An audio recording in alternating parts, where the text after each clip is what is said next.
Welcome to your next installment on the long-term success strategies. So one of the big things that derails a lot of people is the social side of nutrition. So bits and pieces that happen in your social calendar that maybe draw you away from your results and consistency. So we're going to be taking a look at some short-term and long-term strategies. So we need to be able to navigate these challenges. Some of them are going to be impacting 1 or 2 days, for example, and some of them are going to be impacting 3-4 weeks. Maybe it might be 1 or 2 weeks. So again, we're just going to keep it really nice and simple and give you 2 simple strategies, one focused on the ones that are going to be impacting a day or 2, and then the ones that are going to be impacting a week or 2 plus. So to begin with, on the short-term strategy, so you've got to just think about it. Over the course of a year, there's so many things that can potentially get in the way of consistency with your results, and present challenges and hurdles. So it could be, that barbecue at the neighbour's house during the summertime. It could be that you've got birthdays to attend from friends, family, your wife, your husband, your children. It could be a works party. Let's say there's somebody who's retiring and there's a leaving do that's been planned. It could be kids' birthday parties for friends at school. It could be your anniversary meals and drinks out. There's so many different things that could potentially cause a little bit of a challenge. So a really, really nice and simple strategy to use is super simple. Just shave off 100 to 200 calories each day and just save that up and bank it up for the weekend. So this is basically like a calorie banking approach. So to put it into perspective, 100 calories is roughly in and around about a slice of bread. So it's not necessarily something that you're going to feel as though you're drastically missing out on at all. It might just be a tiny little strategy so that compounds over the course of the week. You might have 600 plus calories in order to utilize at the weekend, because there's going to be a bit of a peak at the weekend. So now you can get your results and still take part in those social events. So again, 200 calories is going to be resulting in 1,200 calories being banked for the weekend or for that particular social event, whichever day it falls on.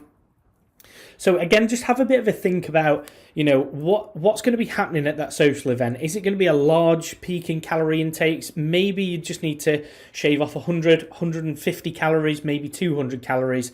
If it's going to be slightly less, it's absolutely fine to have 100, maybe even 50 calories per day shaved off, just to make sure that you're staying consistent. So on the day itself, we've talked about prepping up in advance here, which is the key aspect. But what we can also do is focus on the impact that's going to be generated on the day itself. So if you're going out for a meal, for example, you can absolutely be taking a look at menus in advance and thinking about the nutrition intakes that you're going to be deciding on well before you even get there. Because if you're going to sit in the restaurant and make your decisions then, you're basing it around a rumbling stomach in the moment. So you might make different decisions in comparison to if you take a look at the menu a few days in advance. We're going to try and avoid those high-calorie drinks. So we've given you some examples on the right-hand side on the alcohol side of things. So if you think about the different drinks that are available, especially things like cocktails, for example, there's some cocktails that are super creamy and they can literally be 500 or 600 calories plus just in one drink. Now, I don't know if you're the same as me. I don't know about you. It doesn't really make that much of a difference to me if I'm having, let's say, a vodka and soda or a Jack Daniels and Coke or something like that, instead of a higher calorie alcoholic drink, especially if I'm having a meal. So because it doesn't really make that much difference to me, I'm more than happy to go for the lower calorie option. Another strategy is having a soup as a starter where available, of course. And the reason for this, there's been research that's published previously where 2 groups of people have basically been allowed to have whatever they want in this particular meal. The only difference between the 2 groups was that there was a low-calorie soup starter for one group, and for the next group, they didn't have any starter at all. The group that had the soup starter, in actual fact, even though they're technically having 2 meals, they're having a starter and the main, they actually consumed less calories overall because the soup essentially just filled them up quicker. There's stretch mechanisms that take place within your stomach, and because the soup is really effective at provoking those stretch mechanisms, you start to feel fuller much quicker. So when you get to your main meal, you end up not over consuming on calories in total.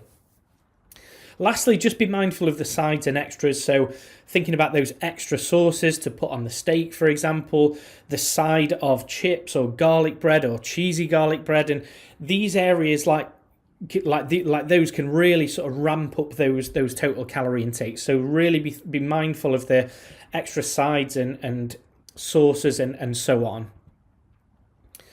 So when it comes to the long-term strategy, let's say if it's a bit more of a long weekend away, so you're away for 4 days, let's say, or it could be a 2-week all-inclusive, or it could be a period of time, like for example the time between Christmas and New Year. It might take up a week and a half there, let's say, of visiting people and people coming back from home to visit the local town and meeting up with friends and all that sort of stuff going on. So what we need to do is have a little bit more planning in place, because it's going to be impacting a longer period of time and you're wanting to stay on track regardless with your nutrition. What we want to do is make sure that for a couple of weeks minimum, so generally 2 to 8 weeks, it could be 2, 4, 6, 8 weeks, just increase that rate of weight loss beforehand in those weeks leading up to that holiday. So if you're normally used to losing, let's say, a pound per week on average, we can up that to 2 pounds and basically lose the weight before you even get there that might take place on the holiday. So if it is an all-inclusive holiday, I'm a man of the world. Look, there's going to be drinks everywhere. There's going to be snacks. There's going to be amazing food. And, it's one of those things where I don't really want to have to think about it on holiday. So I like to make sure that I've banked a little bit of weight loss before I get there on top of the results that I normally have, so that when you get to the holiday, it's just complete peace of mind and happy days. You can take part fully. Lastly, now this might sound really strange, but it's important. You could potentially ignore everything that I've just shown you.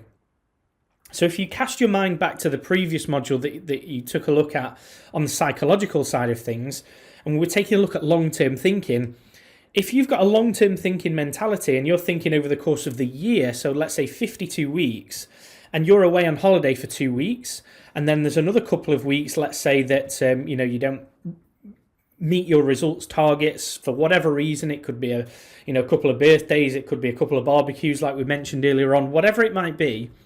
That's still only 4 weeks. That's less than 10% of the whole year. So if your social calendar isn't particularly populated, and it's not really going to be taking you away from your results on a regular basis, you could actually just go, do you know what? I've got my long-term thinking hat on, and I really just want to make sure that I'm staying consistent over the year and not really having to really hone in on any particular weeks. So a couple of things to think about there. We've got the short-term strategies, the long-term strategy, and also, like we said, you could potentially just not have to think about this at all. If you just want to go away on holiday and think, I'm not really too bothered about what happens whilst I'm away for 2 or 3 weeks, because the rest of the year is absolutely fantastic for results. Hope you've enjoyed this module and looking forward to catching up with you on the next one.